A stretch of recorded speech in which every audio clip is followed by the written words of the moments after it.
Good morning. You are Jimmy Taylor? Yes, ma'am. And Mr. Taylor, you were previously in court, entered pleas of true and a motion to revoke your unadjudicated probation, counts 1, 2, 3, 4, 5, and 6. You pled true to all of those counts. You're on probation. The second-degree felony offense of theft of property with previous convictions with findings that prior offenses were true. You were placed on that probation January 24th of 2024. I have received the pre-sentence report, as well as there was one incident report from the jail, a page that should have been sent to you all, and also Mr. Coleman has also provided a copy of the court's sentencing hearing, a transcript from that original sentencing back on January 23rd of 2024. Has everyone had an opportunity to review all of those things? We have, Your Honor. The state has, Judge. Are there any additions or corrections to that updated report? Not from the defense. Not from the state, Your Honor. There are a couple of things I'd like to speak to if and when the court would like to hear from you. Yes, of course. So let me just, there's no agreement in this, correct? This was just open to the court? That's correct, Your Honor. Yes, Your Honor. And, all right, Mr. Rojas, you may proceed. Thank you, Your Honor. We're going to be asking for the court to continue Mr. Taylor on probation. I know by looking at the PSI on paper, it doesn't look like there's a chance that Mr. Taylor should be given, especially given his criminal history. It looks like his criminal history is all in some way related to drug abuse. If you look at the allegations he pled true to, those are the non-compliance allegations have to do with drugs. And the reason for not complying with the JCBI program, he doesn't come from a wealthy background. He doesn't have a whole lot of affluent friends and family members that can help him out. He had a ride with his brother. His brother had an accident, and that option was not available to him anymore.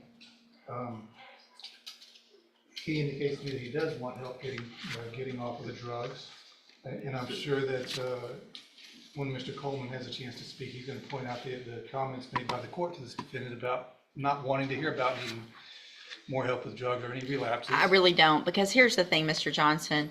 I'm looking back at your original pre-sentence report that when I put you on probation, and I make notations on those reports and make highlights and those types of things. And I'm noting that in that report, you already, before this case, had gone to ISF and SafeP. And then on this probation, I sent you to ISF at the beginning of the probation. Is that correct or no? I believe parole was sent into ISF. Yes, ma'am. So you were on parole. Yes, ma'am. I gave you a probation against Mr. Coleman's wishes and really against what looked like I should have. You went to ISF regardless of who. So you've been to ISF twice. Is that correct? You're looking at her. You've gone. Have you been to Yes, ma'am. I've ISF been once there or twice? How many times? How many times? Twice in 20 years. Okay, so you've I've been, been in prison 23 years out of the last 30 years. So I've been doing my time, and but you I keep haven't had a chance to, to do what? Because you've been to SafeP, you've been to ISF, and you went to ISF more recently, right?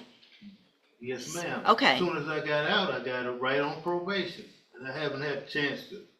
You got right on probation. You didn't. Yes, ma'am. You Then I tested. had to go to Beaumont, which You I'm tested from, positive so for cocaine Yes, after I all of understand. this time, and all the different things that have been given to you, and the opportunity that I gave you back in January of last year. You pled open, just open to me. I could have done Yes, I did. anything. Yes.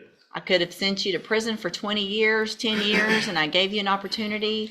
And I said on that day, because Mr. Coleman printed it out for I know me, what you said. well, Ma'am. so how do I do anything other than what I said? I mean, the situation. I've got parents. My mother's 90 years old. Man, I don't want her to die and I be Hey, in prison. we're not talking about anybody You but know you it. today. Yeah, I know. I'm sorry your mom's that old. and that you Yeah. haven't been around to be with her, but that's whose fault? It's not gonna be my fault if you're not there.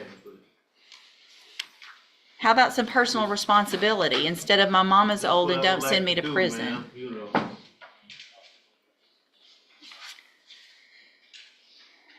Judge, what I was saying about this. Go ahead. He was warned about not coming back, and the court didn't want to hear about a relapse, but I don't know that this is really a relapse. He never really got the help.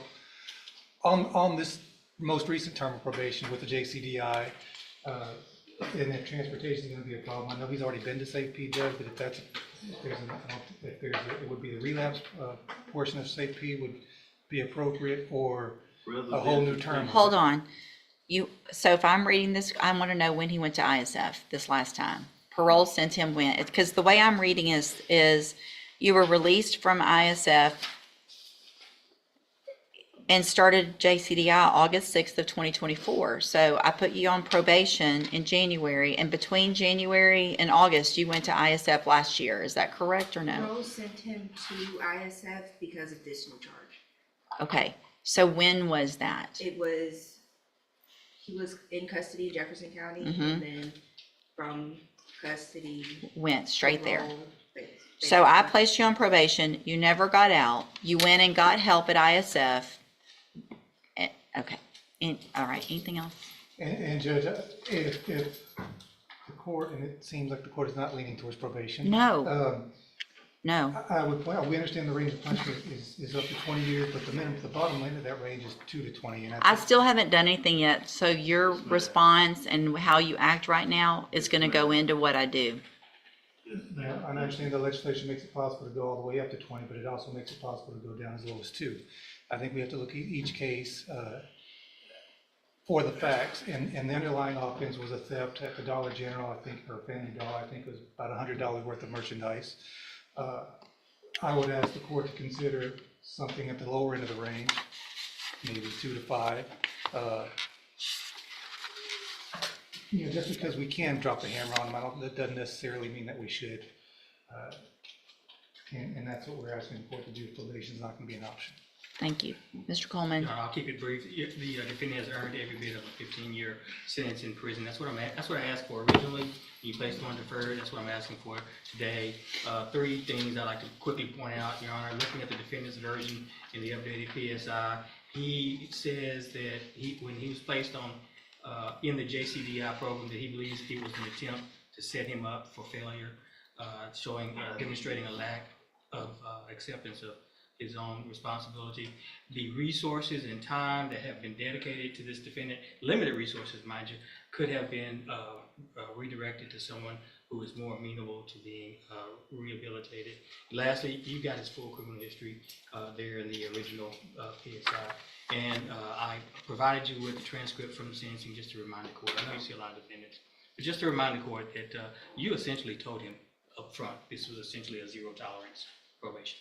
And I do appreciate that, because I do see a lot and I don't remember it all, but Mr. Taylor, do you have anything you want to say? Yes, ma'am. Been through a lot of things in my life, people dying in my family and other things, drugs, but, I think, that I could do better if I had a chance, proper opportunity, ma'am. And I did a lot of time. I've done my time. You have. I don't think just putting me in prison I think I need a chance. I really do.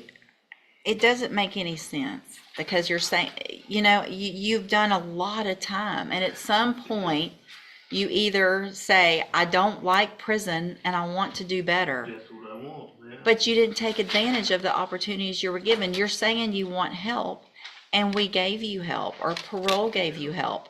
So you didn't even get out on my probation yet. You had ISF, a reminder of the tools that you had a long time ago. You had those things, and you got out and you didn't take advantage of the opportunity that I told you. You better take advantage of it, because you're not going to get it again. You're saying the same things that you said. Please just give me another chance. I'm going to do better. Please send me to ISF or a Safe-P. It's all the same thing that you're saying, and no one is setting anybody up for failure. I can hang on. To the JCDI. I had back surgery, So what you're telling me is when did you have back surgery? 8 years ago, Okay, but they only did half part of my listen, back. listen. I'm not making You're, excuses. you are I'm making, trying to you get are, back. if you're throwing out to me that you had back surgery 8 years ago, then you are digging for everything you possibly can, and we're done with all that. I'm going to find that you previously entered your pleas of true to counts 1 through 6 freely and voluntarily. I'm going to find those counts true. I'm going to find sufficient evidence to find you guilty, and at this time, find you guilty of theft of property with previous convictions. I'm going to sentence you to a term of 12 years in the Institutional Division of the Texas Department of Corrections. You will receive credit on that sentence for any time that you've been in custody that the law gives you the right to receive. I'm going to hand you trial court certification that shows this was not an agreement. You do have some limited rights to appeal. You can talk to Mr. Rojas about that. I'm also going to hand you a written admonishment regarding your ineligibility to possess a firearm or ammunition. Because of the judgment entered against you, you're ineligible under Texas law to possess a firearm or ammunition. Possession of a firearm or ammunition could lead to charges against you. Firearm is a legal term, and you should read the written admonishment I provide you to see what devices qualify as a firearm. If you have any questions about the laws that make you ineligible to possess a firearm or ammunition, or about how long that lasts, you can talk to Mr. Rojas. Y'all need to sign that, and he'll give you a copy of it. Thank you. Thank you, ma'am, for being here.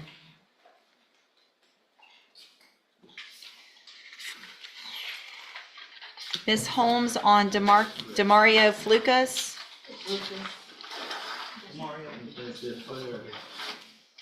Look for me in 12 years. Hey, come back, Mr. Taylor. Come here.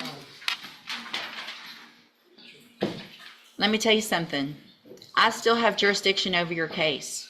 So any disrespect that you show me right now, I can add years to that number. Is that what you would like to do? I do think it's fair. It doesn't matter that it's a misdemeanor. You keep doing it over and over. Go back with the bailiff. And you probably should keep your mouth shut this time. In this intense and emotionally charged sentencing hearing, Jimmy Taylor stands before the judge for violating his probation on a second-degree felony theft charge.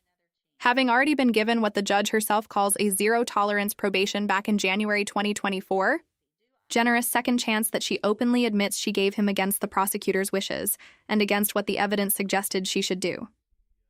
The defense attorney makes a passionate plea for leniency, arguing that Taylor's entire criminal history is rooted in drug addiction rather than malicious intent, that his transportation issues prevented him from completing the required JCDI program, and that a sentence of 2 to 5 years would be more appropriate than the maximum, since the underlying offense was merely shoplifting about $100 worth of merchandise from a dollar store. The prosecutor fires back with zero sympathy, reminding the court that Taylor himself claimed the JCDI program was designed to set him up for failure, a statement that demonstrates a complete lack of personal responsibility, and pointing out that the court's limited rehabilitation resources could have been better spent on someone actually willing to change, before asking for the full 15 years he originally requested. When Taylor gets his chance to speak, he tries every emotional angle possible, mentioning family deaths, his struggles with drugs, his 90-year-old mother, a back surgery from 8 years ago. But the judge cuts through every excuse with surgical precision, reminding him that he has been to SAFP and ISF multiple times over the decades, that she already gave him a rare and precious second chance that he wasted, and that he is saying the exact same things he said before she placed him on probation. The back surgery comment in particular visibly frustrates the judge, who immediately calls it out as desperate excuse digging and signals she has heard enough. She sentences Taylor to a firm 12 years in the Texas Department of Corrections, and in a stunning final moment as Taylor is led away and appears to make a disrespectful comment under his breath, the judge calls him back to the podium and delivers a chilling warning. She still has jurisdiction over his case, and any disrespect shown to her right now could add more years to that sentence, leaving the entire courtroom in stunned silence.